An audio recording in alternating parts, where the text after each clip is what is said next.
Hi friends, இன்னைக்கு fleshy அப்படின்ற வார்த்தைக்கு தமிழில் என்ன சொல்லுவாங்கன்னு பார்க்கலாம்.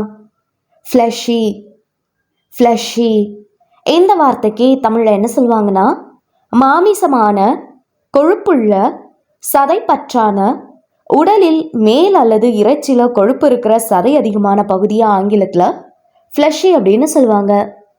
என்ன நல்லா புரிஞ்சுக்கிறதுக்காக நம்ம 2 எக்ஸாம்பிள்ஸ் பார்க்கலாம். First example, The fruit is fleshy and juicy.